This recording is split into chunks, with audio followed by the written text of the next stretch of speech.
Kakampi ng bayan. Kasangga ng masa. Kapanalig ng batas at hustisya. Attorney Danny Con. Abogado de Campanilla. Maganda pa sa gabi ang hatid naming mga impormasyon at public service sa inyo. Sa lahat po ng ating mga viewers, magandang gabi. Narito na si Attorney Danny Con, Abogado de Campanilla. Hi, good evening, Attorney Danny Con. Magandang gabi rin sa iyo, Mare, at sa ating mga kababayan.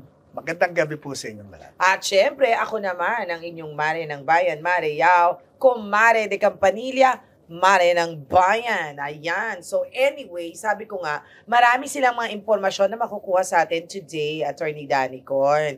Kaya humanda na po kayo ng inyong lapis at papel kung may mga gusto kayong isulat o kaya naman kung may mga gusto kayong itanong para dire-diretso isa-isa lahat ang inyong mga concerns. Ito na po ang ating Globe at Smart number. Para sa Globe po natin is 0954 310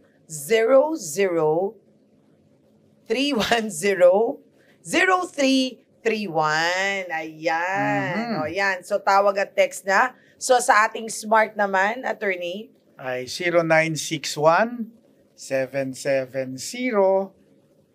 0961-770-8807. ayan, maaga natin ibinibigay ang mga telepono para maaga kayong makapagtanong, maaga kayong maka-queue sa tawag sa amin. Alright? So, eto na, di ba? Meron tayong joke. Sa ating joke. Eto na. Ready ka na? Sige. Hindi ka mabibilaukan sa sasabihin Ay, ko. hindi. Okay, sige. Now, Attorney, Mhm. what is the difference between a sperm, ay, sumobra, okay, sperm and a lawyer? Oo nga, no. Pag-isipan parang malayo yung comparison. Ano Kaya mo bang ma-decipher yan? Kaya mo bang ma-arok yan? Parang hindi. Hindi, Anong sagot mo Sige. dyan? Ang sagot, Mm. a sperm Mm. has a 1 in 300 million chance Mm. of becoming a human being. Parang alam ko na yung susunod. Sadali lang, tao ba itong katabi ko? parang sinasabi mo na, sa pagka-lawyer, Hindi ako nagsabi niyan, sila nagsabi niyan. ganong Huwag mo ako akusahan. ganong kalaki ang odds na hindi siya human being. But anyway, ito po'y joke lamang sa ating mga friends na lawyer. Hindi naman siguro kayo ang natatamaan dyan, ha? So, peace. O, ito na. Ready ka na? Sige. Okay. Sabi ni Josephine, na 42 years old, etong tanong niya, halos daw 10 taon na kaming hindi nagsasama ng asawa ko. Maituturing po bang hiwalay na kami? Naku, ito na naman tayo sa hiwalayan. At pwede na po ba akong mag-asawang muli? Ano daw ang proseso na dapat niyang gawin? Sabi niya, asawa. So, Asawa. Oo. So, ang ating ipapalagay, kasal sila. Oo. At ang kanilang kasal ay mabisa. Okay. Ngayon, sila ay nagkahiwalay. Maski ano pa ang rason o dahilan nung kanilang hiwalayan. Ano, ha? Sa Pilipinas po kasi,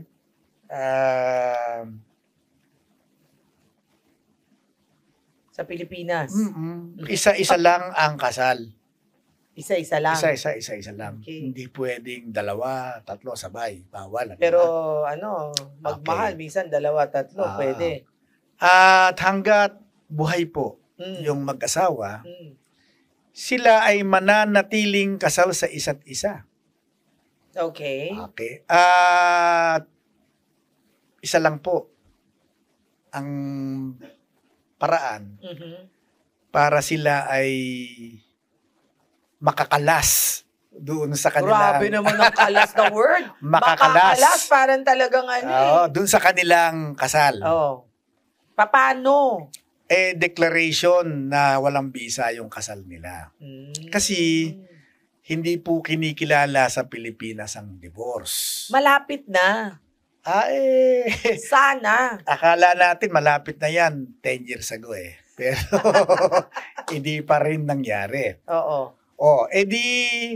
Kung wala pong deklarasyon ng batas, ang husgado, na ang kasal ay walang bisa, mananatili pong kasal sa isa't isa ang mag-asawa, maski sila, hanggat buhay sila, maski pa sila'y hiwalay na ng 50 taon.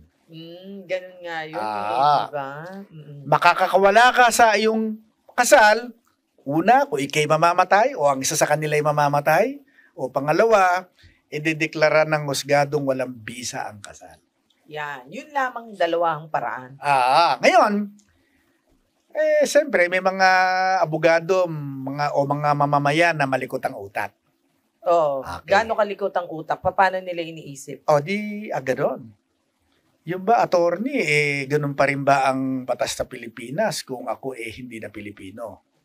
Iba ang sitwasyon siyempre, yan. iba ang sagot. Kasi, tandaan nyo, yung batas natin sa Pilipinas ay mag-a-apply siya sa mga Pilipino. Correct. So, kung ikaw na Pilipino ngayon, kasal sa isang Pilipino, ay pupunta sa ibang bansa at mananatili ka doon ng sapat na panahon at magiging American citizen ka na, pwede mo nang diborsyohin yung asawa mong naiwanan sa Pilipinas. Natural, hindi ka na Pilipino, Amerikano ka na, kinikilala ang divorce sa Amerika, diborsyado ka na ron sa asawa mo. Alright. Pero hanggat kayo'y Pilipino, ang kasal ay mananatiling mabisa hanggat hindi namamatay ang isa sa inyo, o kaya hindi na-dedeklara ng husgado na ang kasal ninyo'y walang bisa. So yan ba yung tinatawag nilang annulment?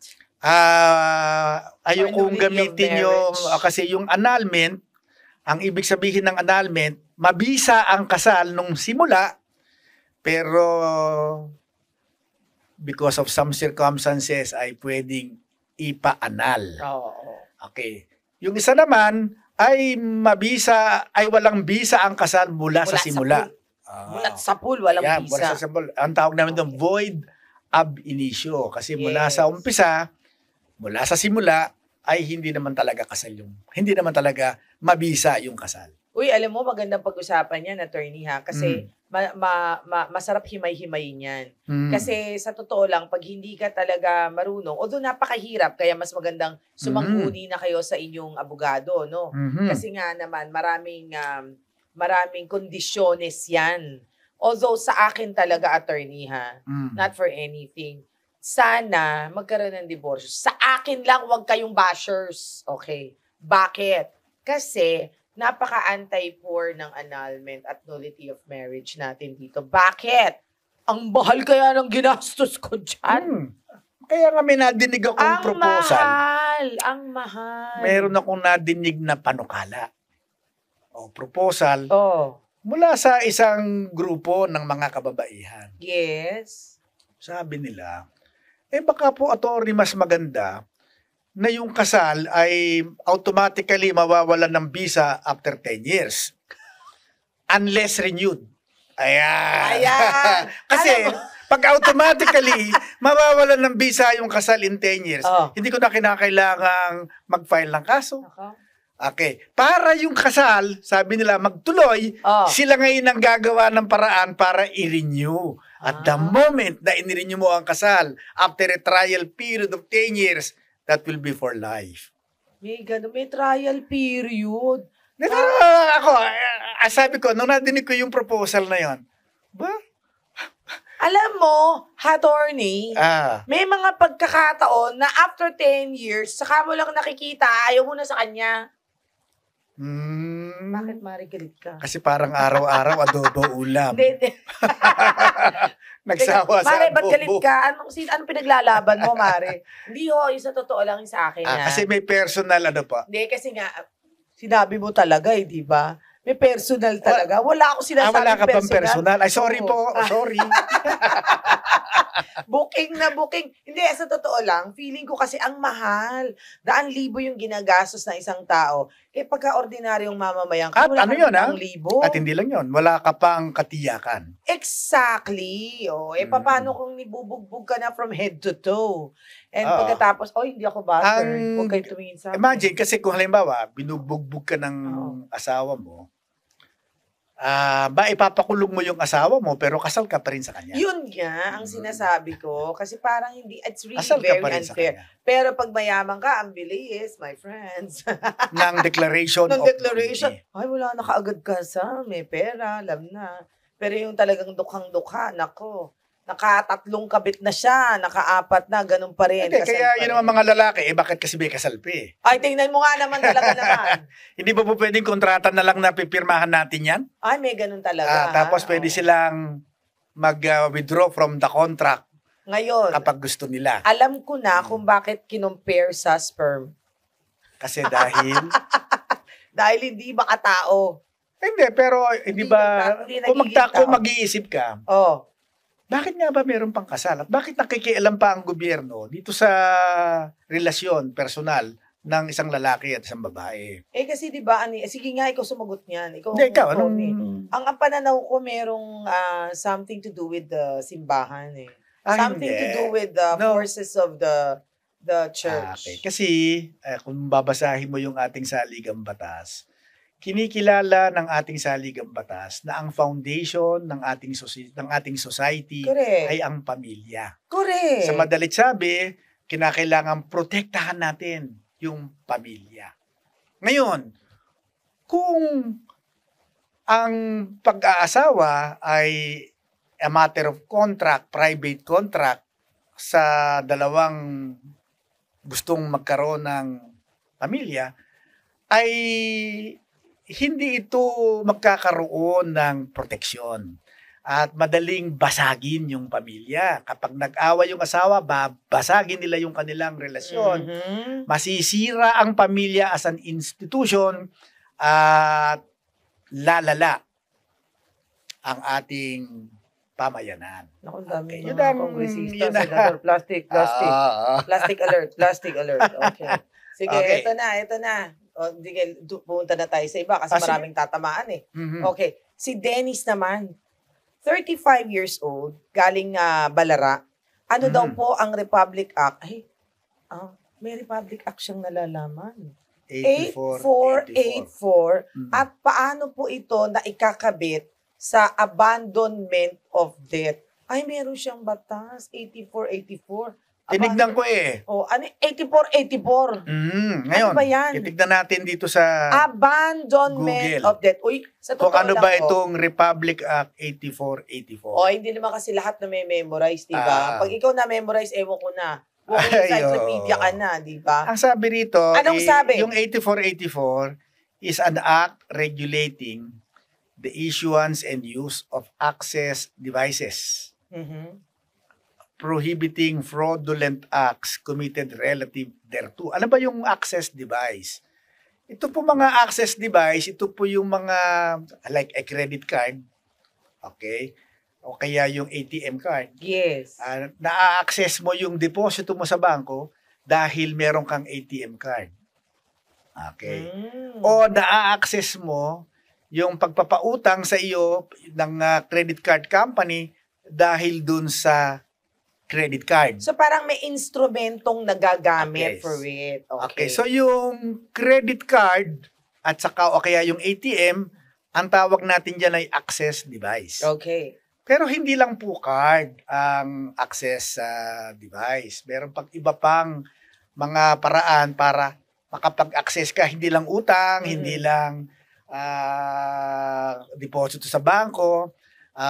May mga paraan po kasi na ma-access mo ang, halimbawa, yung iyong website. Okay. Kung Okay.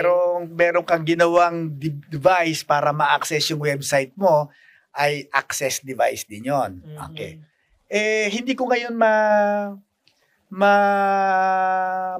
maintindihan kung ano yung relasyon Oo nga, dun sa ng access abandonment device of debt. sa abandonment of debt. Kasi pati yung abandonment of debt ay palaisipan din sa akin. Ano, ha? Anong ibig sabihin abandonment of debt? Kasi kung ikaw ang may utang, parang inaabandona mo yung pagkakautang O mo. di, balasubas? Hindi Tama ba naman ako, siya, balasubas? kapag ka inabandona mo yung debt mo, ang magrereklamo yung nagpautang. Okay. Pero kapag yung may nagpautang ang nag-abandona, ang ibig sabihin nun, hindi nakatabulin. Hindi, ang saya mo. Pinapatawad na Ang kita. saya ng mga Okay. nangutang. Kaya nga baka yung abandonment niya, baka ang sinasabi niya is condonation of debt. Pagpapatawad sa utang. Okay. Ano ba Oo. ito? Pero yung access device, Oh. kapag ginamit mo ang credit card mo sa pangloloko, fraud ang nakalagay sa batas. Pag ginamit mo yung access device na yon ng pangloloko, ay may kulong. Tandaan Yes. nyo, lagi natin sinasabi, nakalagay sa saligang batas, walang pagkakulong sa hindi Utang. pagbabayad ng utang. Yes. Pero dito, ang pinarurusahan ng kulong, hindi po yung hindi pagbabayad ng utang. Ang pinarurusahan dito, yung pandaraya na kanyang panggagancho. Na kanyang, gancho agad. Di lang nakabayad, gancho agad. Hindi, ginamit niya yung card niya sa pangloloko ng tao. Eh, So, paano ang kung ginamit doon ay ang pinarurusahan ay yung panloloko, hindi yung pangungutang. pero paano kung ginamit niya yung credit card niya, for instance, to buy personal items, etc., etc., pero hindi na lang siya talaga nakabayad kasi nawalan siya ng trabaho. Well, ganito yan. Kung ikaw ay nag-apply ng credit card para talagang balusubasin yung subain, hindi para subain mo yung credit card company, sa simulat sa pool, meron ka ng intensyon na lokohin yung credit card company. At every time na nag-a-apply ka ng credit card, talagang sinusuba mo. Gagamitin mo lang sa maximum, pero hindi mababayaran kasi yung talaga intensyon mo. Fraud yun. Okay. Okay, pero ginamit mo yung credit card mo. Hindi ka lang nakabayad ng credit card kasi walang kang trabaho. Oo nga. Hindi yan naman kasama ganun. doon Hindi sa parurusahan kasama. ng Republic Act 84. Pero magbabayad pa rin tayo ng utang kasi utang yun eh.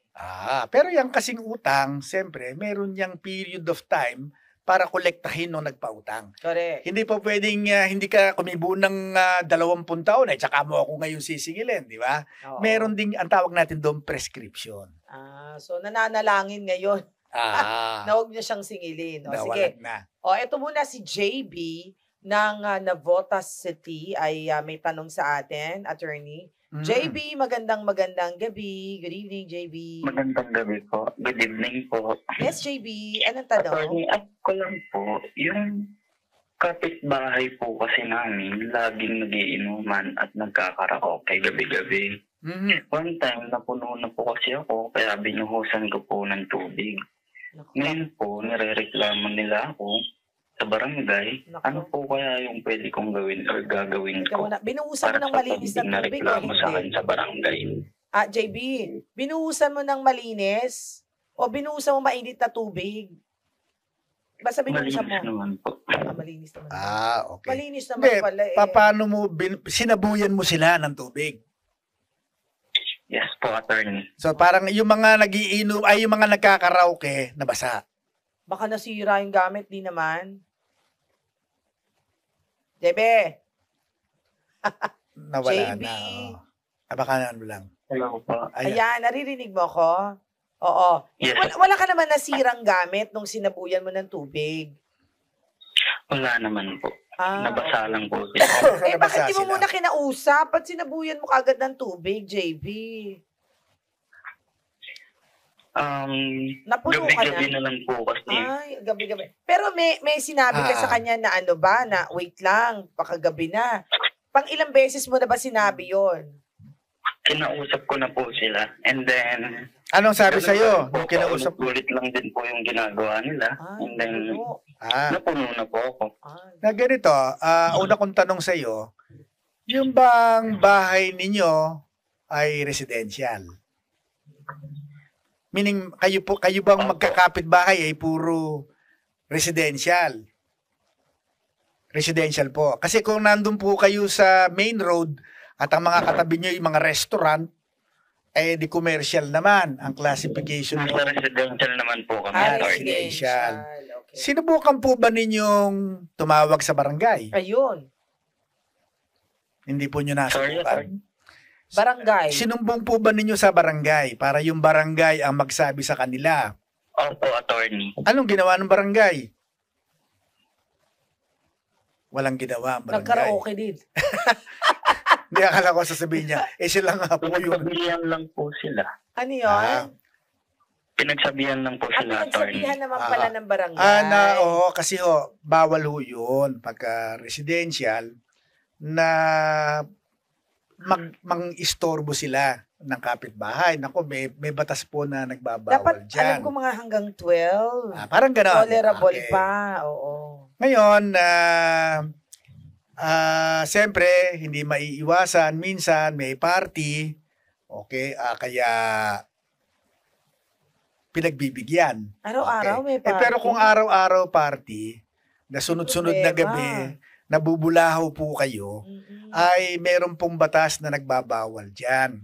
At kung yan nga po, hindi pinatulan ng barangay, ako, tatawagan ko po dyan pulis Oo nga.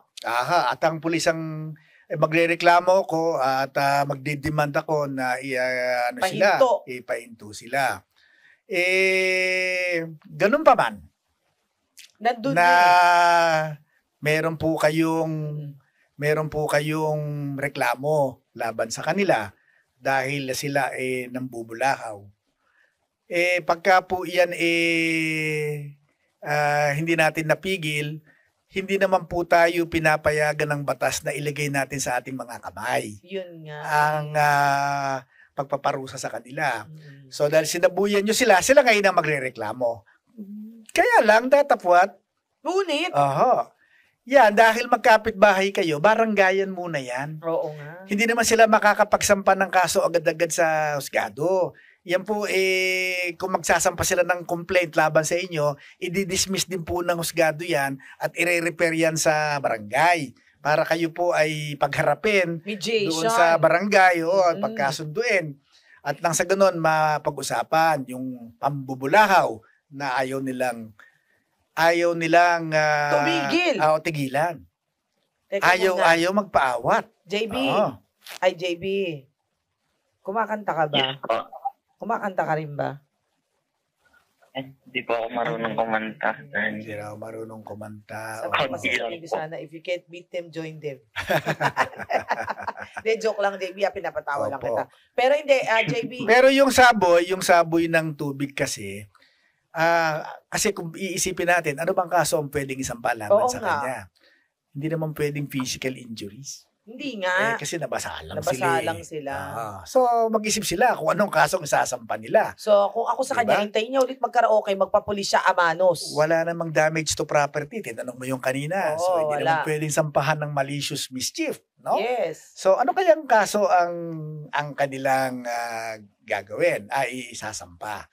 Ang tingin naiisip ko lang, unjust vexation. Yes. Ang iinis. Pang-aasar. Pang-aasar. Yun. Yan. Yun ang... ngayon, tandaan nyo sa mga krimen, meron kang pwedeng sabihin karapatang mag-retaliate.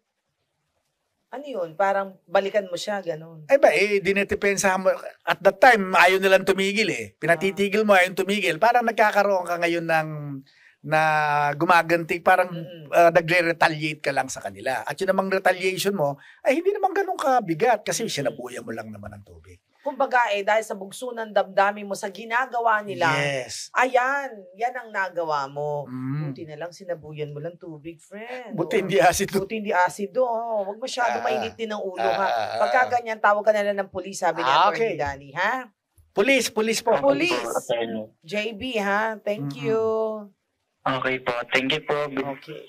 God bless po. Thank Salamat you. po. God bless you too. Buti hindi na lang ako kapitbahay mo. Mahilig din ako magkaraoke.